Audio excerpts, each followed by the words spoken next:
Boa noite a todas e todos. Sou Renata Castelo Branco Marisa Oliveira, sou advogada e estou aqui nessa noite com muita alegria para darmos prosseguimento ao Mês da Mulher da Associação dos Advogados de São Paulo. Eu estou acompanhada da doutora Rose Correia, doutora Luana Pires, doutora Raquel Galinatti. Bom, hoje o nosso tema é Mulheres em Ação, o combate aos diferentes tipos de violência. Eu só vou fazer uma introdução rápida e, ao meu ver, eu acho que, apesar de muitas conquistas que nós temos sobre esse tema, temos muito que avançar. Se levarmos em conta que o Brasil é o 5º país em morte violenta de mulheres no mundo, vítimas de feminicídio. O Brasil é o país que mais mata a população transexuais no mundo. O Brasil registrou, em 2021, um estupro a cada 10 minutos.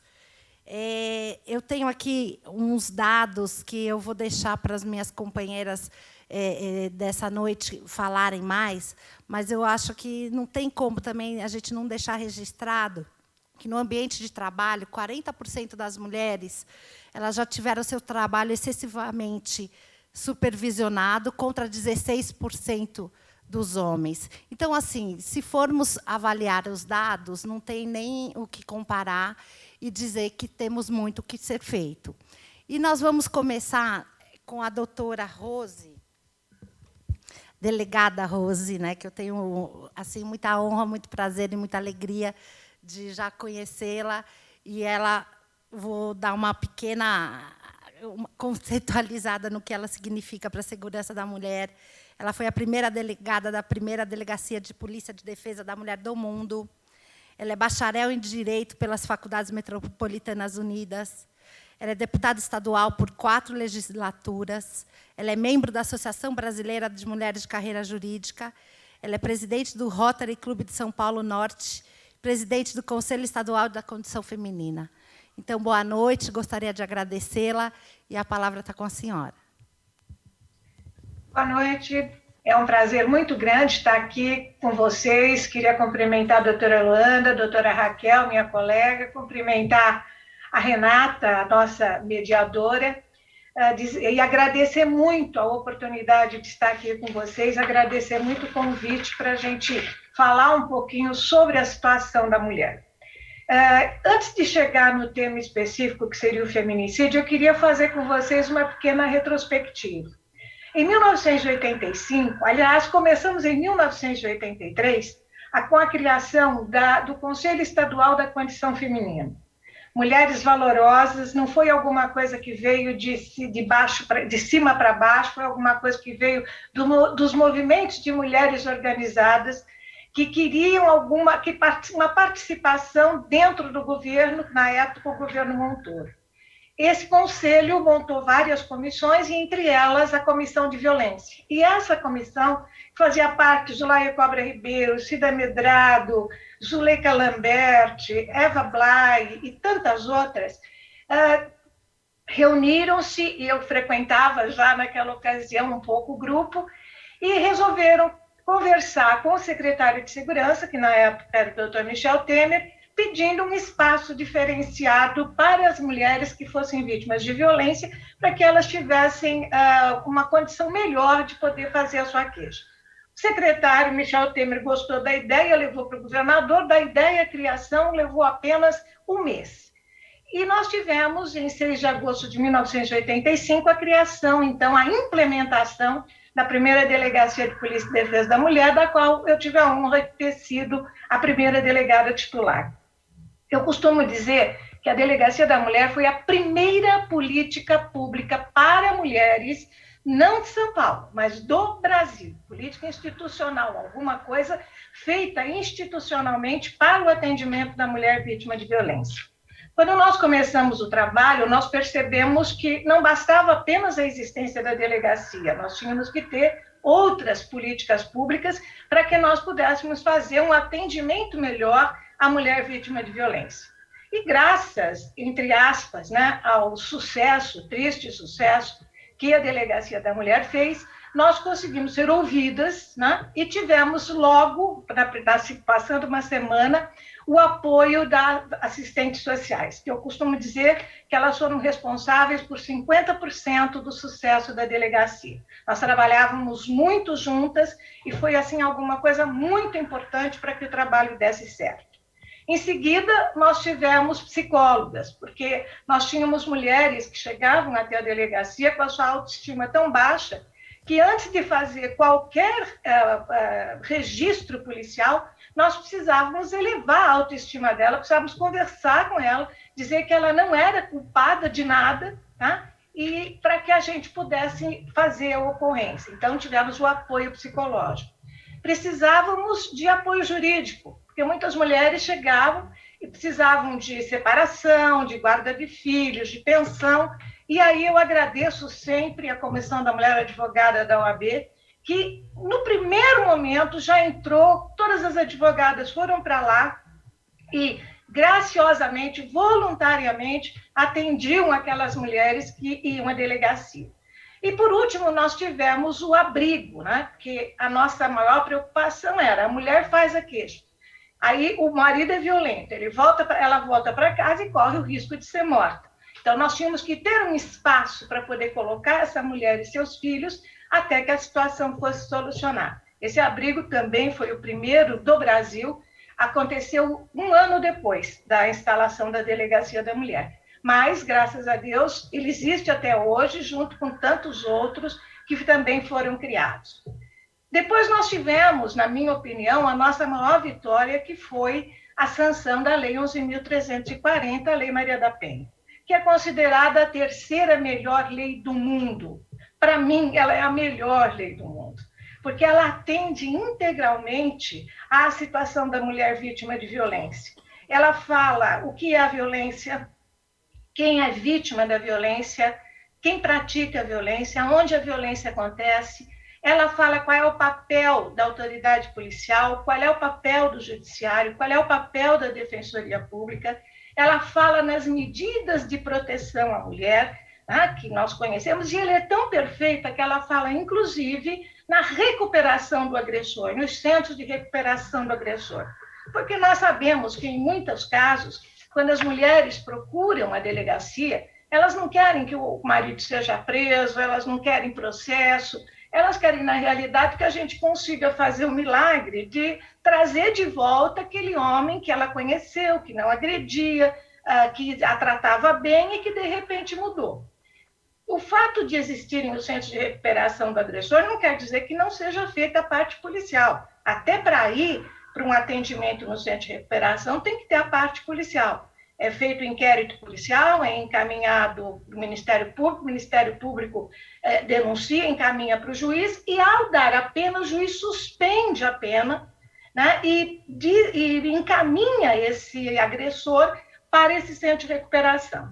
O primeiro centro de recuperação que nós tivemos aconteceu em Taboão da Serra, quando a Gabriela Mansur, a nossa querida promotora Gabriela Mansur, era promotora na cidade de Taboão da Serra.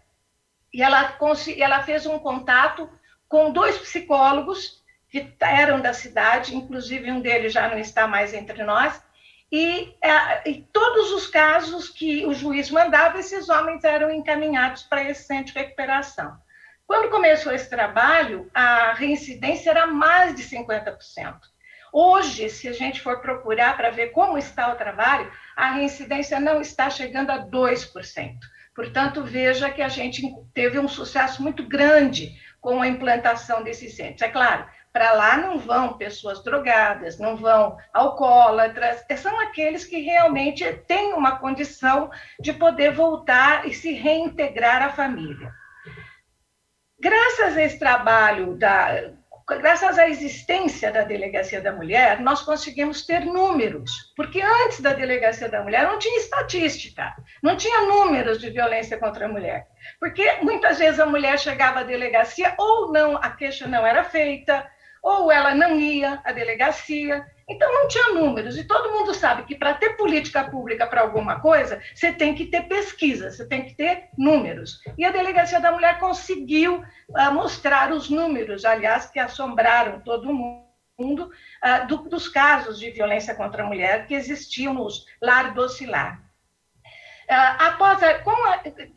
Depois disso é que foram acontecendo as políticas públicas, veio a Lei Maria da Penha, e em 2015, após uma CPMI que foi feita pelas deputadas e senadoras em Brasília, que correram todos os estados para fazer um levantamento sobre a violência contra a mulher, perceberam que existiam muitos casos de assassinatos de mulheres, mas que também não tinha números, porque eles entravam na vala comum do homicídio. Era um homicídio, é importante que, se a mulher foi morta pelo marido, pelo companheiro, se foi um latrocínio, se foi alguma coisa nesse sentido, ela não entrava na vala comum do homicídio. E aí houve todo um trabalho que foi feito também no sentido de que se criasse, né, dentro do Código Penal, um artigo que falasse sobre o feminicídio, uma qualificadora do homicídio, que seria o que nós chamamos de feminicídio. O que é o feminicídio? É o assassinato de mulheres pela sua condição de mulher ou em função de violência doméstica. Existem muitos casos de homicídios em função do fato de ser mulher, mas o que mais a gente vê, o que mais a gente acompanha, são os casos que surgem, os feminicídios, em função da violência doméstica. Quando o Estado falha com tudo, ele tenta tudo, mas ele falha, essa mulher acaba sendo morta. O que é o feminicídio? O feminicídio é um crime de ódio, é um crime de vingança. O agressor, o feminicida, ele não dá uma facada, ele dá 40 facadas. Ele não atropela, ele passa 3 vezes com o carro em cima da mulher. São requintes de crueldade que são utilizadas na morte dessas mulheres. E o que nós temos visto é que, com a pandemia, houve um aumento muito grande dos casos de feminicídio. Houve já um aumento da violência doméstica.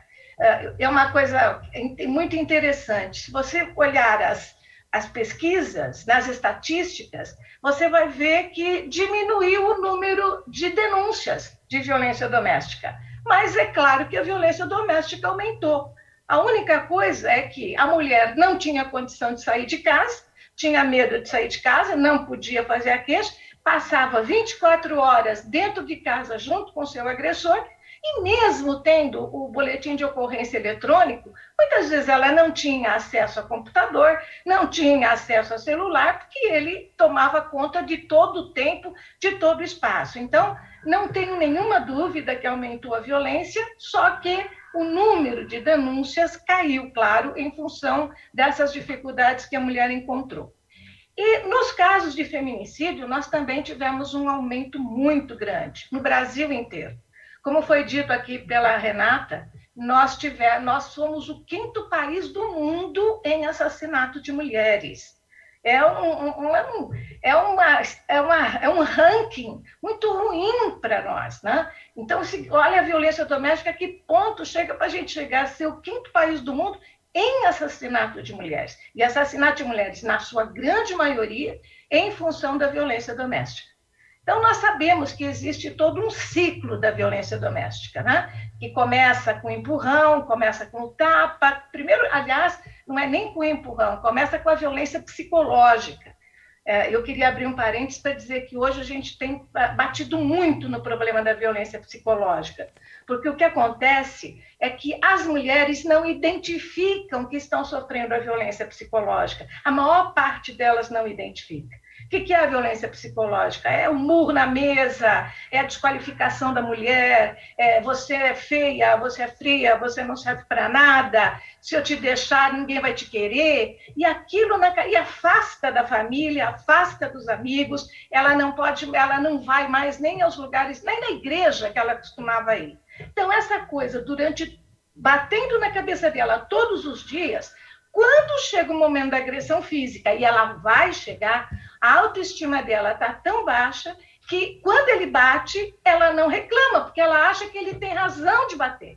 que ela é burra, porque ela não entende nada, ele está certo ao agredi-la fisicamente. Então, essa mulher é o caso de que, quando vai à delegacia, ela não vai sozinha, ou ela é levada para alguém da família ou por alguma amiga. E lá você tem que fazer um trabalho de atendimento psicológico anteriormente para poder fazer a parte criminal. Então, se a mulher identificasse a violência psicológica, talvez a gente conseguisse diminuir um pouco a violência física. Mas ela ainda hoje é muito difícil ela identificar. Então, começa a violência psicológica, depois.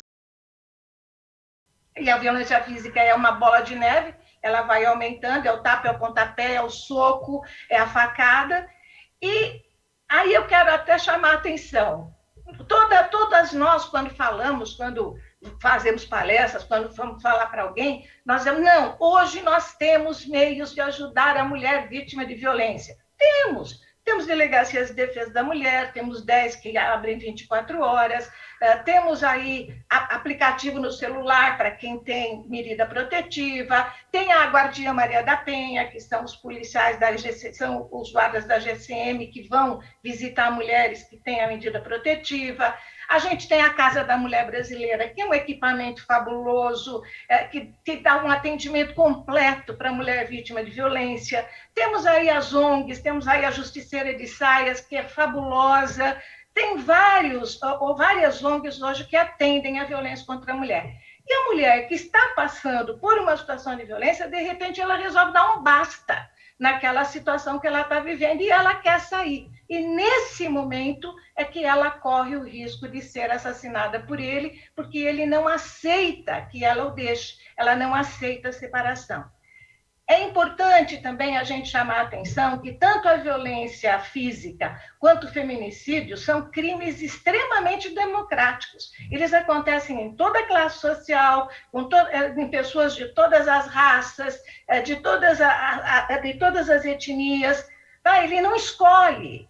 É que, às vezes, a gente não ouve falar, a gente pensa, na realidade, que são só as pessoas mais humildes, as pessoas da comunidade, as mulheres da comunidade é que sofrem essa violência. E não é verdade. Basta a gente lembrar, tá, o caso da juíza aqui de São Paulo, que foi agredida pelo marido, saiu de casa, inquérito, medida protetiva, o tribunal colocou à disposição dela, inclusive, segurança. E há 1 ano ou 2 anos atrás, não me recordo bem, ela achou que já tinha terminado, que não tinha mais perigo, dispensou a segurança, ele ligou para ela pedindo para ver as filhas, marcou um encontro nos Jardins, e quando ela chegou com o carro, ele nem olhou para as filhas, ele foi direto para ela e a esfaqueou um sem número de vezes na frente das filhas. Matou ali, sentou na calçada e ficou esperando a polícia chegar. Então, é uma coisa impressionante as coisas que acontecem. Temos o caso daquela advogada, e o advogado, me parece que foi no Paraná, que ela começou a apanhar na garagem, subiu no elevador apanhando, gritando socorro. Ninguém sequer ligou para, pelo menos, ligar para o 190, entrou no apartamento apanhando, ele a jogou do 7º andar, desceu, pegou o corpo da mulher já morta, levou de novo para o apartamento. Então, são coisas absurdas, que não dá para a gente nem imaginar que possa ser feita. E aí a gente diz, puxa vida, né? Mas a maioria tem medida protetiva, a maioria já fez boletim de ocorrência, então quis sair dessa situação. Então, o que nós precisamos fazer? Onde é que está o erro? O que a gente precisa? Quais as providências que a gente precisa tomar para tentar diminuir esses casos de feminicídio? Todos os dias, você lê nos jornais 1 ou 2 casos de feminicídio. Hoje, se vocês olharem na UOL, me parece que em Minas Gerais, não me lembro agora onde, cidadão simplesmente enforcou a mulher, 4 filhos dormindo num outro quarto, ele enforcou a mulher e aí ligou para o irmão, desculpa a expressão que eu vou usar, e disse para o irmão, fiz merda. O irmão correu, porque ele achou que ele ia se suicidar. Quando chegou com a polícia lá, a mulher estava morta na cama e ele tinha dado uma esfaqueadinha nele de leve. Porque quem quer morrer sabe como é que faz para morrer, certo? Então, veja, hoje, então, todos os dias você vê mulheres sendo mortas, né, sendo vítimas de feminicídio.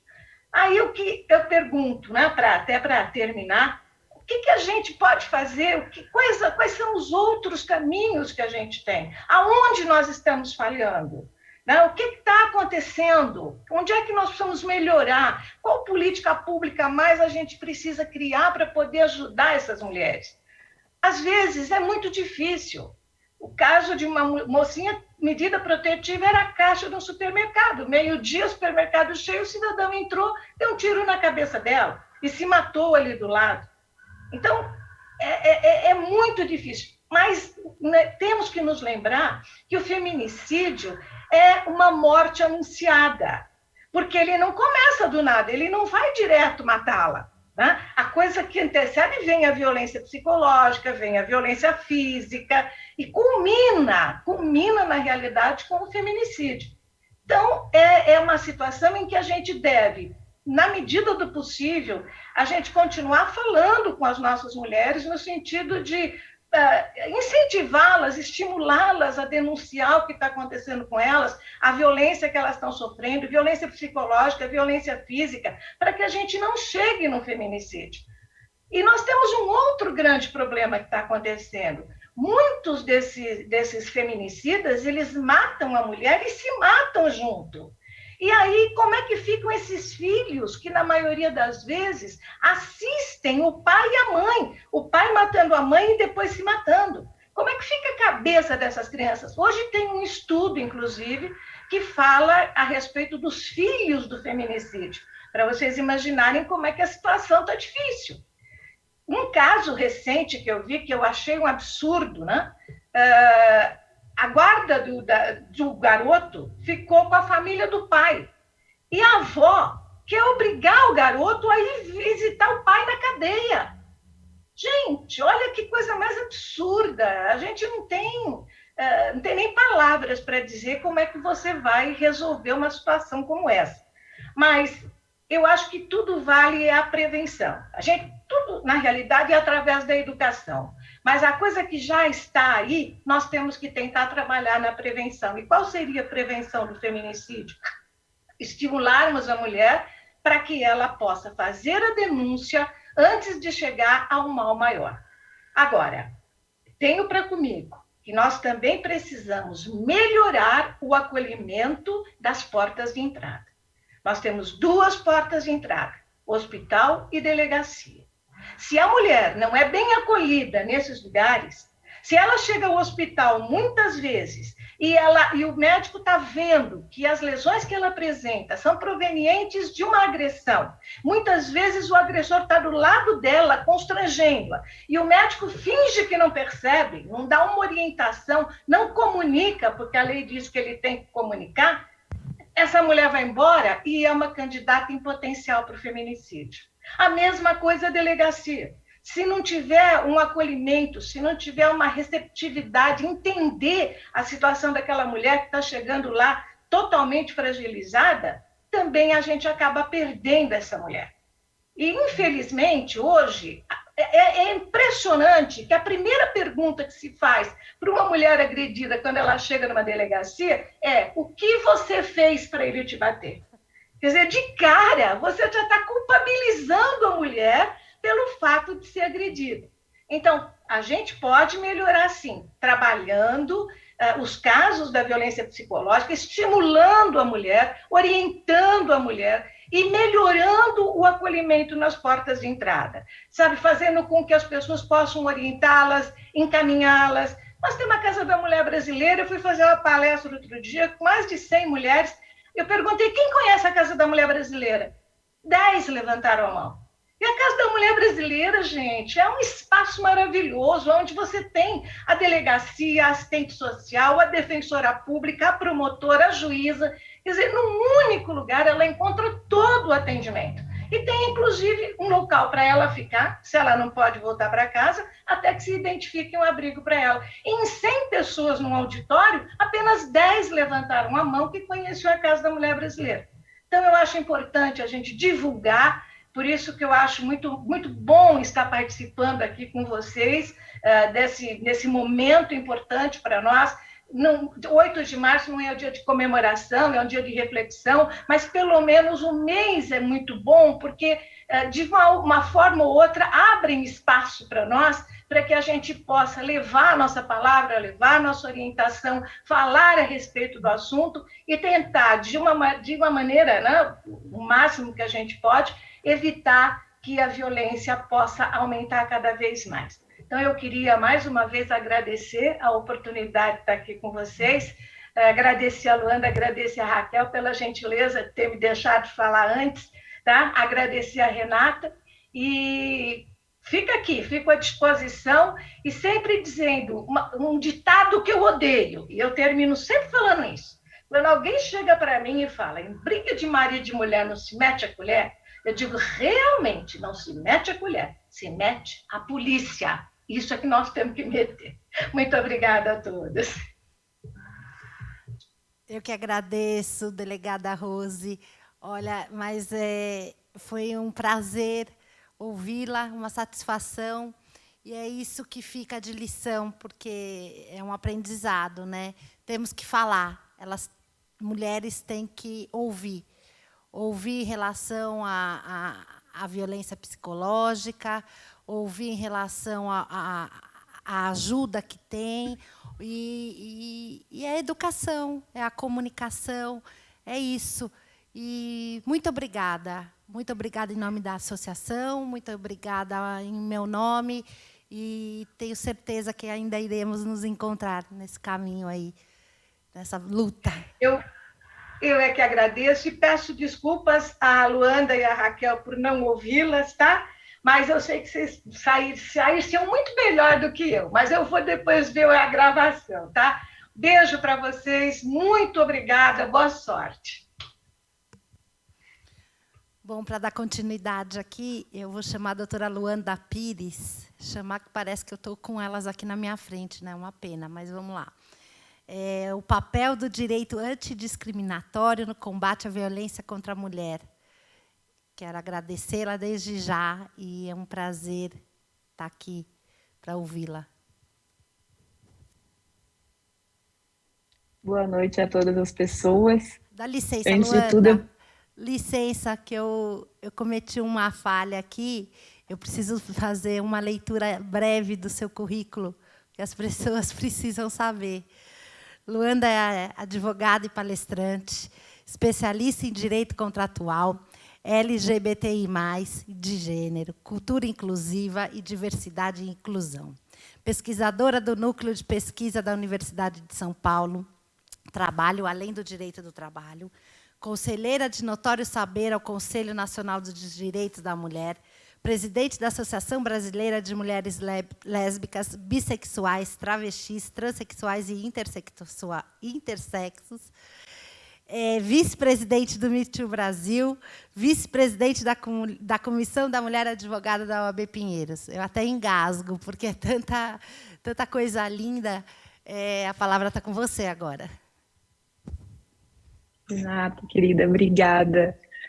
Boa noite a todas as pessoas. Antes de começar, eu preciso congratular a ASP, aqui eu faço na sua pessoa, doutora Renata, parceira também de ASP, por esse mês da mulher que vem desenvolvendo debates tão profundos e tão qualificados. É uma honra para mim estar ao lado de pessoas que eu admiro, né? Os temas que têm sido debatidos aqui demonstram a atenção e o cuidado com que a associação tem tratado a nossa advocacia. Parabéns pelo trabalho e muito obrigada pelo convite. Sem dúvida nenhuma, a realização dessa mesa de hoje, pensando no papel, na minha fala em específico, no papel do direito antidiscriminatório no combate aos diferentes tipos de violência, a partir dessa perspectiva, certifica o reconhecimento da importância do exercício de funções primárias da advocacia, né? Que são a defesa do Estado democrático de direito, a garantia da paz social e o exercício da cidadania. Por isso, a importância dos debates aqui propostos, transpassando os diplomas legais até os impactos que permeiam o combate às violências de forma interdisciplinar e interseccional, nos fazendo refletir sobre como utilizar essa ferramenta que é o direito e todo o sistema de justiça, enquanto operadoras e operadores de direito, para que a gente possa ser capaz de cumprir com os nossos deveres de forma diligente e responsável. E é essa a proposta aqui que eu trouxe para hoje, uma reflexão coletiva, enquanto cidadãs e cidadãos desse mundo, sobre a necessidade do pensar no outro, de utilizar essa ferramenta que é o direito antidiscriminatório, para respeitar a humanidade do outro. A gente precisa sim pensar sobre isso, né? O direito ele deve acompanhar a vida, protegê-la acima de tudo. E é de suma importância que a gente reconheça que, em razão das profundas raízes discriminatórias que nós ainda alimentamos enquanto sociedade, por óbvio, sistema de justiça, em razão da nossa estrutura cis-hétero-patriarcal, que é racista, classista e sexista, e que a gente ainda sustenta, assim como a nossa sociedade, apesar de todos os nossos esforços enquanto advocacia e operadoras e operadores de direito, o não acesso à justiça e a sua não efetividade ainda são regra para grande parte da população, né? O que faz com que o combate à violência se torne dificílimo e evolua de forma muito discreta. Deixa só um minutinho, deixa eu só desligar esse barulho aqui que está me incomodando, para não nos atrapalhar. E pensando nisso, eu não consigo deixar de mencionar que hoje faz uma semana que nós perdemos mais um grande parceiro de luta em prol dos direitos das pessoas transexuais, o querido Paulo Vaz, que era um homem trans e ativista dos direitos das pessoas transmasculinas. Eu não consigo não pensar também que foi em razão sobre a violência pela qual Paulo foi submetido, a forma violenta que essa sociedade matou o Paulo.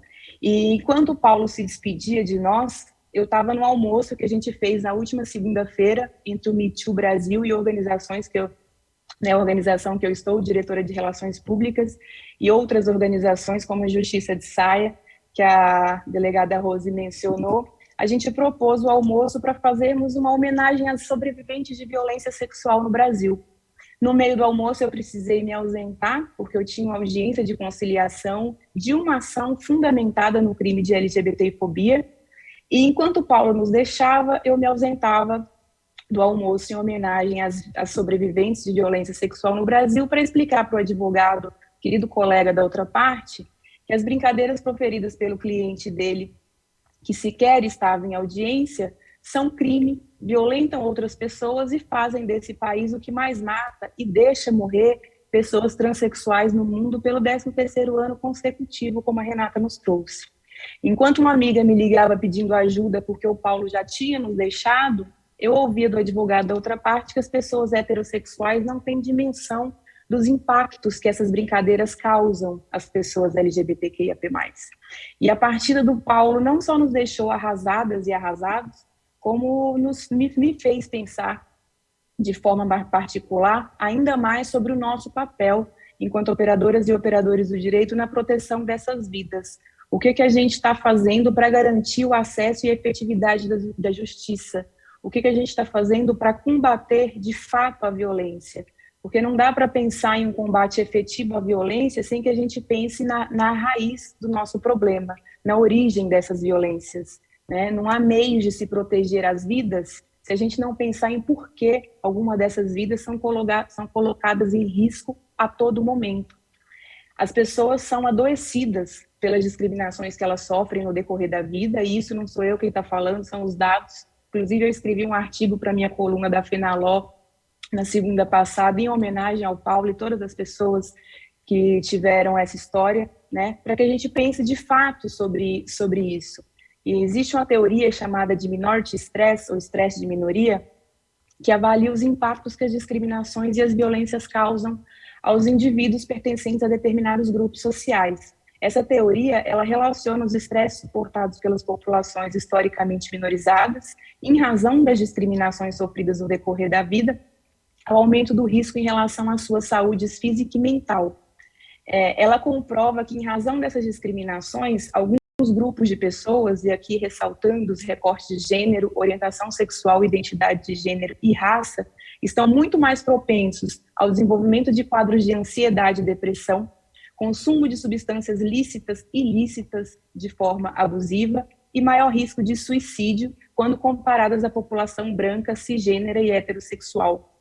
Então, não é à toa que jovens LGBTQIAP+, pensem 3 vezes mais e tenham 5 vezes mais chances de tentar o suicídio quando comparados aos jovens heterossexuais, conforme a pesquisa realizada no estado de Oregon, nos Estados Unidos. E o risco entre esses jovens cresce 21,5% quando essas pessoas vivem em ambientes hostis à sua orientação sexual ou identidade de gênero. Dados do Ministério da Saúde, inclusive, apontam o suicídio como a 4ª principal causa de morte entre jovens de 15 a 29 anos.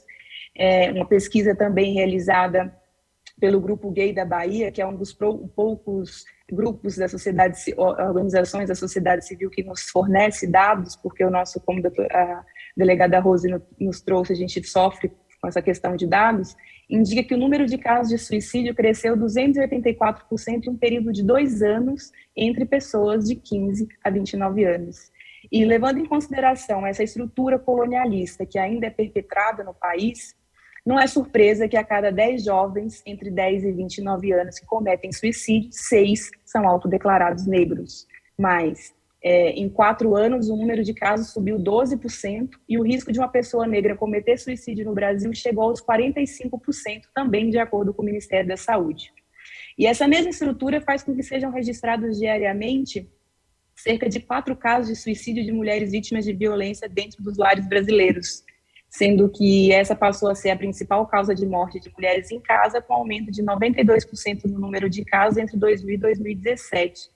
E aí eu afirmo que esses dados que são alarmantes, né, são desesperadores, eu afirmo sem medo algum que esses dados são subnotificados. E eu faço isso porque nós não garantimos o acesso dessas pessoas à justiça, como o sistema de justiça como um todo não garante seu funcionamento e a sua efetividade. O acesso à justiça tem um custo, embora essas violências não escolham raça, orientação sexual, identidade de gênero e classe social, grande parte das pessoas não tem acesso pelo limitante econômico. Recentemente, inclusive, eu escrevi um artigo que foi publicado pelo Estadão, com a minha sócia, e a gente analisou nesse artigo os dados do Tribunal Superior do Trabalho que dizem respeito aos casos de assédio sexual e moral no trabalho e que demonstram uma queda no número de casos judicializados entre o ano de 2017 e 2018. A queda está relacionada à diminuição dos casos de assédio, porque dados revelam que as violências cresceram na pandemia. Então, o que aconteceu especificamente em relação a essas demandas? Depois de muita análise, né, e muito estudo, a gente entendeu que sim, após a vigência da reforma trabalhista no final do ano de 2017, houve uma queda expressiva no número de ações judiciais no âmbito geral, algo em torno de 30%, tudo em razão das novas regras da reforma que obrigam a parte vencida a pagar os honorários da outra parte, além de suportar outras despesas com o processo. Ou seja, a parte trabalhadora, a mulher trabalhadora, o trabalhador que foi assediado, que ingressar com a ação trabalhista e perdê-la, poderá ter que pagar os honorários do advogado, do empregador. E a gente está falando de crime que a produção de prova é ônus da vítima. A gente está falando de crimes que ocorrem entre 4 paredes, na maioria das vezes sem a presença de outras pessoas, como testemunhas, ou qualquer prova documental, reduzindo, sim, a possibilidade de êxito na ação. Por essas razões, as vítimas de assédio também possuem medo de prestarem a denúncia e serem expostas ou até dispensadas. Então, o receio de represálias ou boicote no ambiente de trabalho também acaba impactando na quantidade de casos de assédios não judicializados. Ou seja, fato é de que as mudanças proporcionadas pela reforma desestimula o ajuizamento de novas ações, deixando aí que o Estado repare essas vítimas também por essa via, e isso foi reconhecido pela própria Organização Internacional do Trabalho, que questionou o Brasil sobre violações às suas convenções internacionais, nesse caso em específico, pelo direito de acesso à justiça, já que uma justiça mais cara pode sim inibir a sua utilização. E a LGBTfobia, né, crime contra a transfobia, É crime no Brasil desde 2019 e até hoje as vítimas não conseguem sequer lavrar os boletins de ocorrência na maior parte do país porque elas são reviolentadas. Da mesma forma, a gente tem que pensar também o porquê das quase 70 mil meninas e mulheres violentadas sexualmente no último ano, apenas cerca de 7% chegou no sistema de justiça. Porque a gente precisa pensar também que o sistema carcerário desse país é negro e o judiciário é branco e masculino. Por que que nós mulheres representamos maioria na sociedade, nos quadros da advocacia e continuamos sendo minoria nos espaços de poder, no sistema de justiça e no alto escalão das grandes bancas dos escritórios? Então, é necessária uma discussão qualificada em torno dessas questões para a gente pensar em direito discriminatório. A gente precisa fazer as reflexões em torno dos impactos dessas raízes que a gente ainda alimenta, né, dessa estrutura altamente discriminatória que a gente sustenta e que atinge a todos nós e impede, sim, o efetivo e massivo combate à violência contra determinados grupos. O território brasileiro, esse país, ele precisa se desenvolver e esse desenvolvimento precisa se dar em todos os espaços e níveis e se faz urgente. É importantíssimo que nós, pessoas, de forma individual, entendamos e aceitamos as nossas próprias histórias e os nossos papéis dentro dessa ruptura de padrões, enquanto indivíduos pertencentes a essa sociedade, para que a gente possa, de fato, mudá-la. Por mais que a nossa história seja, assim, tenha sido costurada às custas de muito sofrimento, com povos sendo escravizados, grupos minorizados e marginalizados, a gente precisa falar e entender sobre isso para que a gente possa, de fato, pensar numa sociedade mais igualitária, né, para que a gente possa mudar o nosso futuro. Só que a gente não vai conseguir isso sem que a gente, de fato, entenda e admita que a gente mantém essa estrutura colonialista que subalterniza, mata e deixa morrer todos os corpos que fogem daqueles padrões pré-determinados pela cultura eurocêntrica e heterocisnormativa. É necessário que a gente reconheça que corpos negros, corpos de mulheres, corpos de pessoas LGBTQIAP+, nesse país, por exemplo, na realidade não têm garantidos direitos fundamentais que são ou deveriam ser intrínsecos a todo e qualquer cidadão e cidadã. Né, são direitos, a gente está falando de direitos tão inerentes às pessoas que ocupam os espaços de poder, que transitam pela sociedade de forma livre, que eles sequer são pensados como o direito à vida, à proteção à família, ao trabalho e tantos outros, que para algumas pessoas a violência é a regra. Então é preciso que se entenda também que a classificação dos indivíduos, além de ter sido ferramenta essencial para o sistema para implantação, do sistema colonial europeu, nos separou sim a partir de raça e iniciou o processo de desumanização de todos os indivíduos que não se encaixavam no conceito de homem universal. E a consequência direta dessas práticas da discriminação racial ao longo do tempo é a estratificação social, que articulada com o racismo e o sexismo, e todas as outras discriminações dentro de uma sociedade, divide os povos e define o local em que cada um desses grupos vai ocupar. Então, a gente precisa analisar o fato de que a maioria da população desse país é feminina e negra, e o nosso judiciário é majoritariamente masculino e branco. E quando eu falo isso, quando eu penso sobre isso, eu me lembro de Sueli Carneiro, que fala que nós somos a clara síntese de duas opressões, de duas contradições, a opressão de gênero e a opressão de raça, que resulta no tipo mais perverso de confinamento. Ser mulher negra nessa estrutura é vivenciar essa condição de asfixia social. Por isso, não é possível falar sobre feminismo sem que seja feita uma análise interseccional. A gente precisa falar sobre o feminismo negro, sobre o transfeminismo, para que a gente consiga preservar a vida de todas as mulheres e combater a violência contra todas as mulheres. A gente precisa pensar também o porquê nós ainda somos o país que mais violenta sexualmente meninas e mulheres, né? Acho que hoje o índice é de uma menina ou mulher a cada 8 minutos. A gente precisa pensar que 97% das mulheres brasileiras dizem já ter sofrido assédio nos transportes públicos e apenas 0,18% da população carcerária masculina está presa por crimes contra a dignidade sexual, segundo o Fórum de Segurança Pública e o Levantamento Nacional de Informações Penitenciárias. A gente precisa pensar em contrapartida que nós somos o terceiro país, acho que o terceiro país com mais presos no mundo. Então, existe uma máquina de aprisionamento em pleno funcionamento no Brasil. Na gestão passada da Comissão da Diversidade Sexual e de Gênero da OAB São Paulo, onde eu estive como secretária-geral, em parceria com a Mandata Quilomba, da Érica Malonguinho, que hoje eu tenho a honra, gratidão de ter assumido o jurídico da Mandata, a ANTRA, Associação Brasileira de Mulheres LGBTIs, que eu estou presidenta, o GADVES, que eu estou diretora-tesoureira, e várias outras organizações. A gente produziu um estudo sobre a população LGBTQIAP+, brasileira que está encarcerada.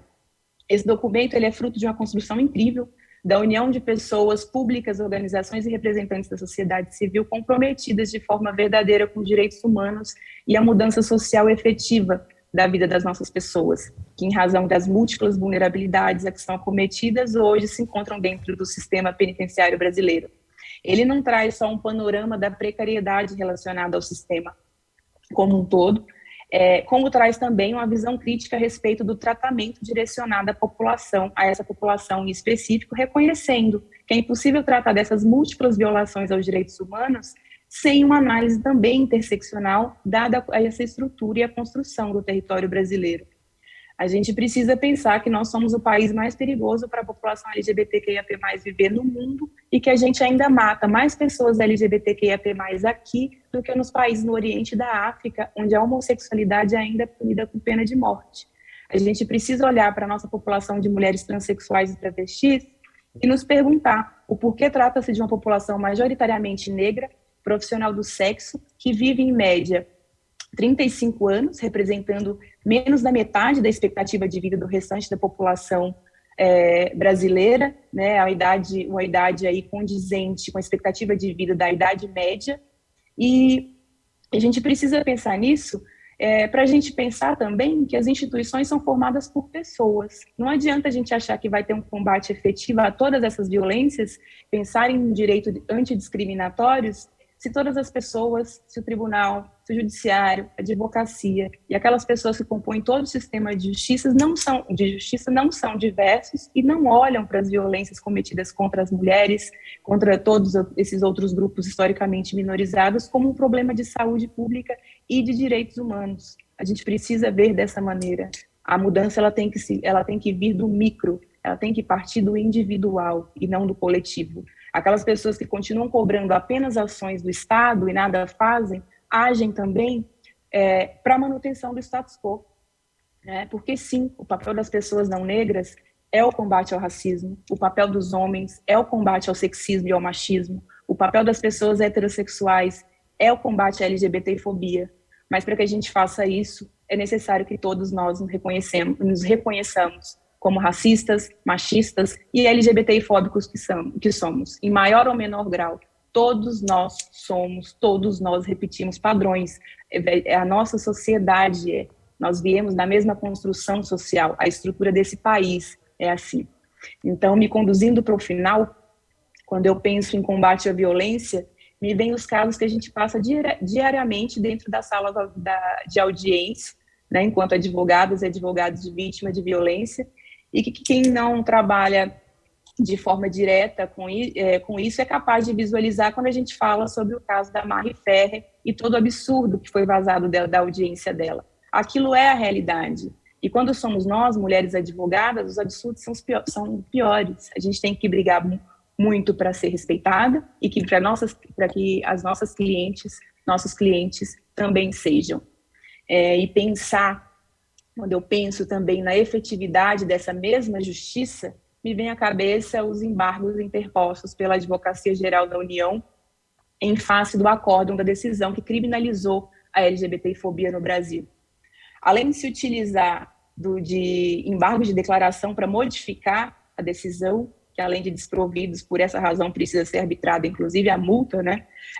Não sei se as pessoas que nos ouvem tiveram oportunidade de ler a peça, mas o advogado que assina, o doutor José Levi Melo, ele é extremamente LGBTfóbico na fundamentação e ele busca esvaziar a decisão ao pedir que se reconheça como excludente de licitude toda e qualquer liberdade religiosa nos templos e também na mídia, controle de acesso a espaços de convivência pública sob o imperativo da reserva de intimidade, e diz que isso se aplica também à restrição de ingresso de banheiros, vestiários, vagões de transporte público e até estabelecimentos de cumprimento de pena, bem como liberdade profissional.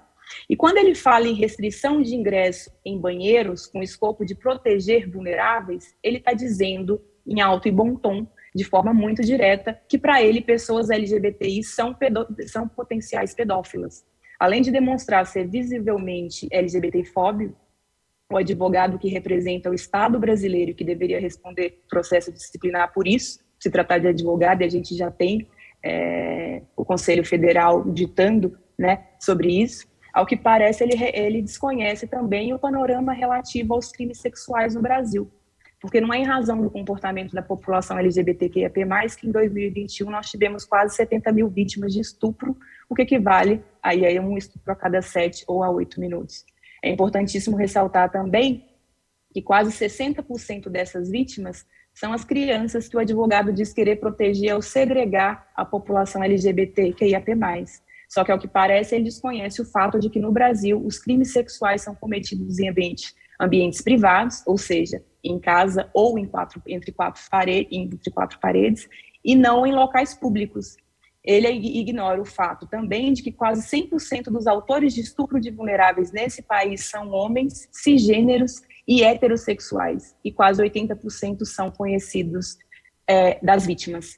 Em contrapartida, é em razão de discursos como o desse advogado, que apesar da criminalização da LGBTfobia, o Brasil termina 2021 com 140 assassinatos de mulheres transexuais e travestis.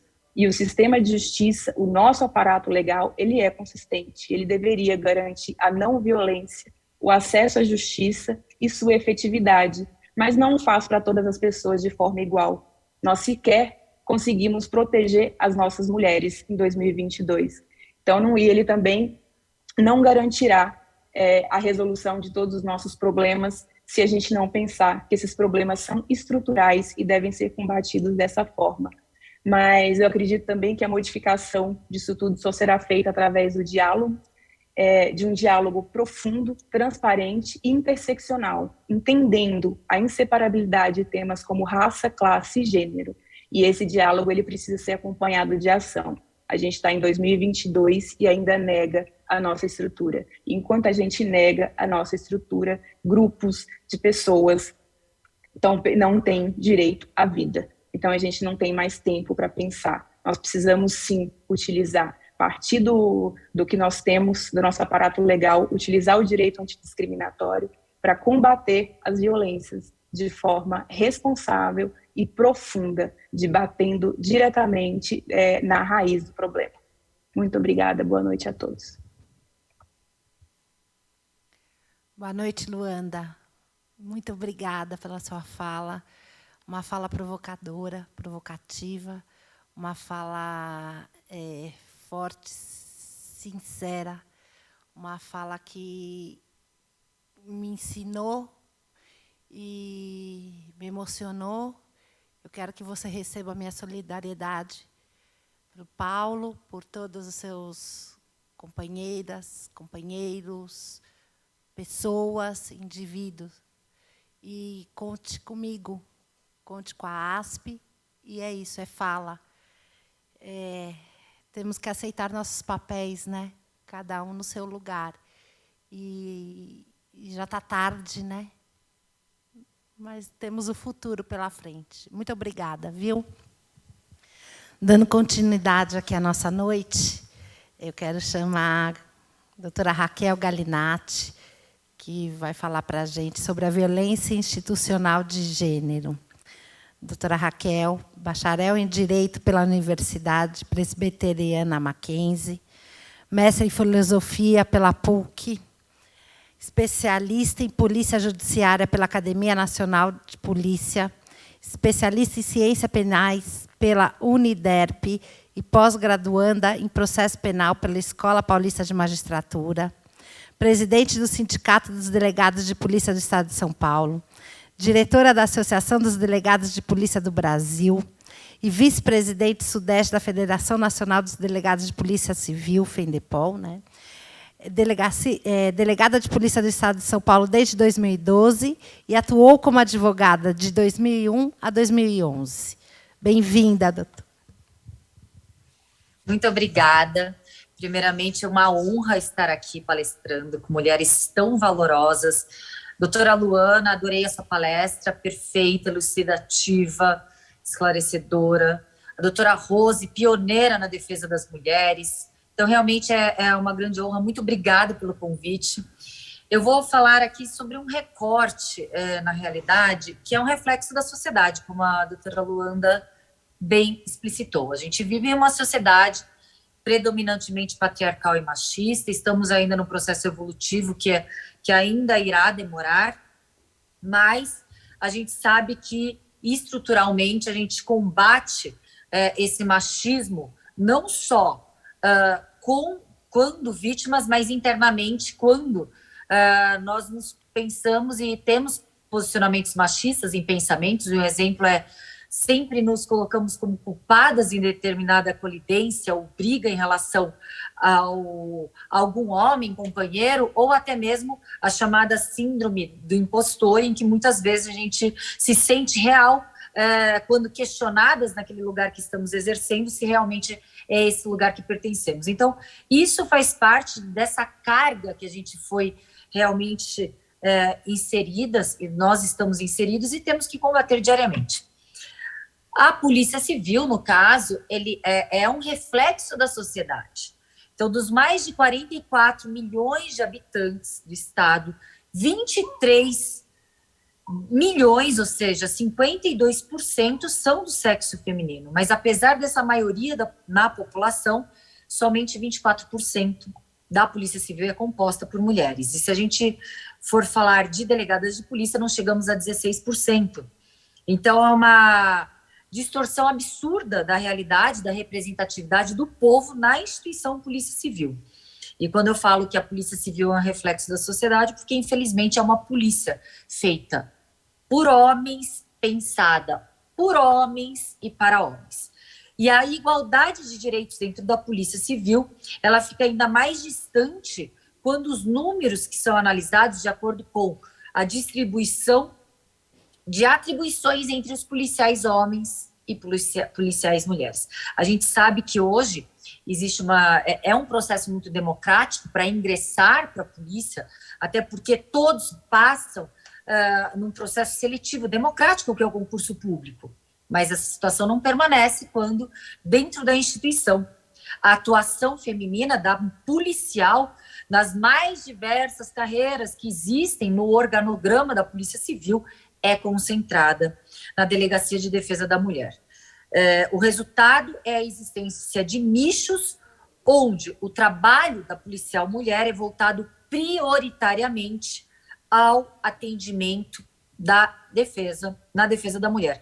E sem prejuízo e sem demérito, que é fundamental o trabalho e a atuação das delegacias de defesa da mulher, as mulheres, eu digo que elas devem ocupar posições estratégicas e de comando na Polícia Civil.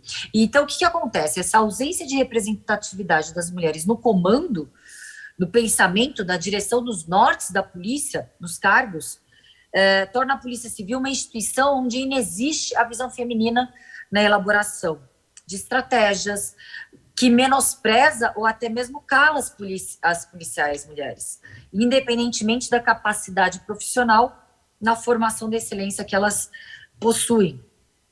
E a gente sabe que, recentemente, no início do governo Dória, é uma informação que eu passo para vocês, quando o governo ele assumiu, ele abriu várias delegacias 24 horas, ele anunciou isso como uma política dele, de governo, e automaticamente tivemos diretrizes de normas internas em que, para solucionar uma injustiça grande social, que é a violência contra a mulher, outra seria feita dentro da instituição Polícia Civil. As delegadas de polícia deveriam ser automaticamente todas direcionadas às delegacias de defesa da mulher, independentemente da sua aptidão. Então, na Polícia Civil, a mulher ela não poderia ser uma delegada de acordo com a sua aptidão. Necessariamente, ela seria direcionada somente a uma matéria, a Delegacia da Mulher. Como presidente do Sindicato dos Delegados, a gente teve uma reunião com o comando dessa polícia e explicitamos a violência que iria ser feita caso efetivasse essa diretriz, esse comando de que todas as mulheres seriam direcionadas às delegacias de defesa da mulher. Então, automaticamente, foi feita realmente uma análise do fato e percebeu-se o absurdo que seria a injustiça social ser colocada uma injustiça institucional dentro das policiais delegadas de polícia. Então, foi solucionado e os homens ali, então, foram escalados. Outro exemplo é que a deputada Isa Pena, ela acatou uma solicitação nossa, que é uma situação em que as mulheres policiais gestantes, elas não têm nenhuma alternativa a não ser continuar exercendo a sua atribuição, colocando até em segundo plano o feto que elas carregam, o bebê que elas carregam. Por quê? Muitas vezes as mulheres policiais, quando grávidas, elas são taxadas ou pejorativizadas como ineficientes. Então, muitas vezes as mulheres até escondem a sua gravidez. Então, é uma violência muito grande dentro da polícia quando a mulher ela fica grávida. Então, a gente propôs um projeto de lei que foi acatado e apresentado pela deputada federal Isa Pena, prioridade para policial civil gestante para permutar entre equipes. E o segundo ponto foi, após o término da licença maternidade, que ficasse garantido o direito a essa policial para a mesma equipe ou atividade que desempenhava e dela não podendo ser removida durante 6 meses. Por que eu falo isso? Porque muitas policiais, elas recebem punição. Quando elas vão para a licença maternidade, quando elas voltam, às vezes a 100 quilômetros de distância do local em que elas inicialmente estavam lotadas e exerciam as suas atribuições. E terceiro ponto que a gente solicitou nesse projeto de lei, que foi colocado pela deputada Isa Pena, foi facultada a policial civil gestante, facultada, eximir-se de atender o local do crime, realizar diligências externas e atuar diretamente com pessoas presas quando as situações indicarem especial risco ao feto ou a si mesmo. Então, a gente colocou faculdade, porque muitas mulheres, às vezes, preferem não usar dessa faculdade. Ainda não foi aprovado, a gente espera ainda a assinatura do governador, não foi aprovado, mas se fosse, seria um grande avanço na instituição que nunca percebeu e nunca olhou alguns aspectos especiais ali da mulher. Para vocês terem uma noção, até um tempo, alguns departamentos não tinham banheiro feminino e masculino, era um banheiro só. Então, eram muitas situações em que as mulheres, elas tinham que... Até hoje, nós não temos, por exemplo, colete balístico anatômico ao nosso corpo. Os coletes balísticos, eles são para homem, não tem um dispositivo especial para os nossos seios, no caso, por exemplo. Então, são situações em que muitas vezes as mulheres, elas para que elas possam mostrar a competência, muitas vezes internamente elas se violentam, ou para que a sua voz possa prevalecer, elas utilizam outras estratégias para que elas não sejam taxadas ou colocadas de lado como não eficazes ou não eficientes. Então, é uma violência ainda muito grande quando a gente percebe que as mulheres, muitas vezes, elas ficam em locais de assistência ou relegadas a outras funções de comando e direcionamento de uma instituição que é a Polícia Civil. Continuando e avançando o tema, eu gostaria aqui de falar sobre o gaslighting. A gente ouve muito falar do gaslighting no ambiente doméstico e familiar, que é a violência psicológica. Recentemente tivemos grandes avanços quando houve o 147B, que é a violência psicológica ali, colocado como normativa no Código Penal, e também a violência política da mulher. Então, um novo enxergar contra a mulher, né? Violência política contra a mulher. Então, eu vejo que é um enxergar diferenciado em situações, muitas vezes, em que somente a vítima percebe que está sendo vítima de violência. E o gaslight, ele é definido como uma violência psicológica sutil que causa uma instabilidade emocional. Então, muitas vezes as mulheres, quando ali em reuniões, em situações estratégicas, elas tentam calar Broke appropriating, tentam apropriar das ideias das mulheres. O man interrupting, todos sabem, as mulheres não se permitem com que elas exerçam as suas vozes. E quando a mulher é mais contundente, quando a mulher ela é mais assertiva, ela é taxada de histérica, ela é taxada de descontrolada, ela é taxada de alguma certa forma de desqualificar a capacidade técnico-profissional dela para um outro enfoque ser colocado. Então, eu acredito que diariamente a gente tem que combater, por mais cansativo e exaustivo que seja, nós temos que prevalecer a nossa presença como profissional, sobretudo, porque as profissões, elas não têm gênero, elas não têm sexo, as profissões, elas são de acordo com as aptidões, e desde quando as profissões, as profissões, elas podem ser caracterizadas? Quantas vezes a gente não escutou, este é um trabalho para homem, no trabalho policial? Então, são situações dessas em que muitas vezes a gente escuta com uma normalidade e que a gente não para raciocinar o porquê você trabalhar como mulher não pode ser tão elogioso como trabalhar como um homem, principalmente numa instituição policial. Então, são situações que a gente tem que combater, por menor que a gente perceba, certos elogios, eles estão sim revestidos de uma situação de inferiorizar o trabalho da mulher como um profissional.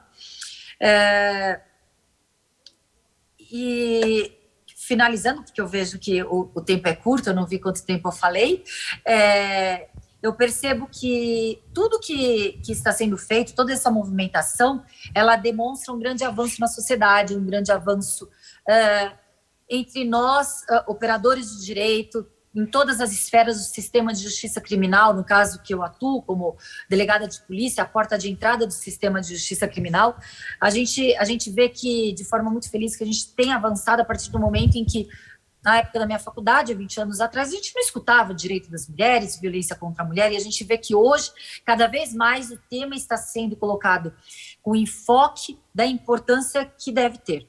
E a defesa das mulheres não é uma defesa de determinados nichos, de determinados grupos, segmentos ideológicos. A defesa da mulher é uma defesa, sobretudo, da dignidade da pessoa humana. E só para finalizar, quando a gente fala que as mulheres elas são agredidas, eu vou afirmar aqui que as mulheres não são agredidas por homens. As mulheres são agredidas por crápulas, por inescrupulosos, por covardes e por criminosos.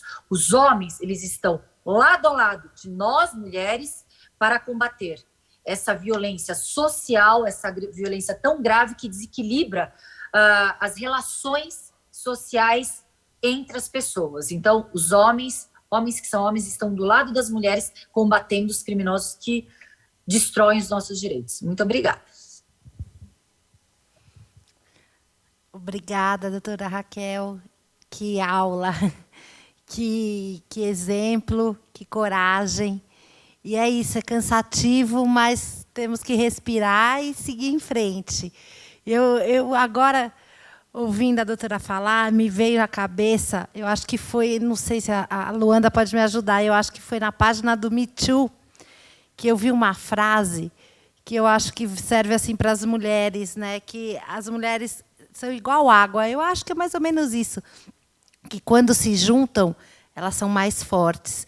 E é isso, é todo mundo, todos os indivíduos, todos os humanos, todas as pessoas, porque todo mundo tem a ganhar com isso. Não são só as mulheres, não são só as pessoas discriminadas.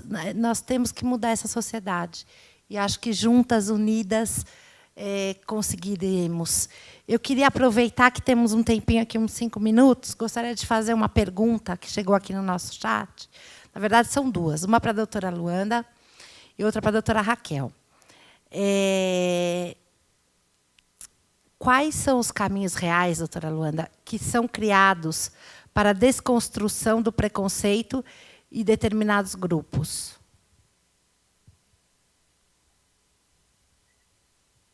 A gente tem aqui um claro exemplo disso, né? Que é a discussão aprofundada dessas temáticas em espaços como esses, propiciados por organizações, por instituições que são capazes de trazer para o centro da pauta, para dentro da sociedade, essas temáticas, para que a gente possa refletir, né? Eu realmente acredito que a gente não vai conseguir caminhar, que não existe outra saída que não a educação e o diálogo de forma responsável. E, óbvio, pensando em como operadoras e operadores do direito, a luta diária pela implementação das leis, tal qual deve ocorrer, sem o julgamento baseado em qualquer outro pressuposto ou característica social. Obrigada, Luana. Eu tenho aqui, eu achei que fosse uma questão para a doutora Raquel, mas, na verdade, não é um depoimento, e eu vou ler para deixar registrado. Doutora Raquel, tenho uma admiração gigante na pessoa e profissional que você é. Aliás, você é uma referência hoje para todos que estão se formando e querem ingressar na carreira de delegada. Não é uma pergunta, é só um agradecimento para você ser essa mulher íntegra, transparente e que tem uma forte voz no combate a tantas desinformações e violências contra vulnerabilidades sociais. É Jussara Fernandes Alves.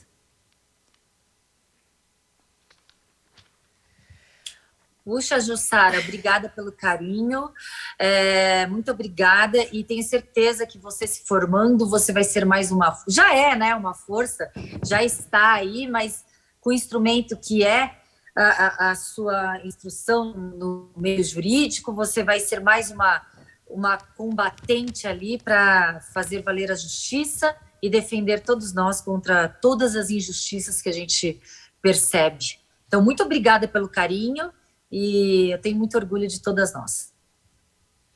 Bom, então, para encerrar, eu gostaria de agradecer as nossas palestrantes, gostaria de agradecer aos nossos ouvintes, gostaria de parabenizar a minha amiga, a diretora educacional Flávia Fornaciari Dória, e agradecer a todos os funcionários e funcionárias do Departamento Educacional, do Departamento de Marketing, que nos dão todo o suporte para esse mês da mulher ser um sucesso como está sendo. E a minha fala final é que eu acho que a nossa consciência tem que ser que não é o mês da mulher, é o ano da mulher, são todos os dias da mulher, e vamos seguir. Muito obrigada e boa noite a todas e todos.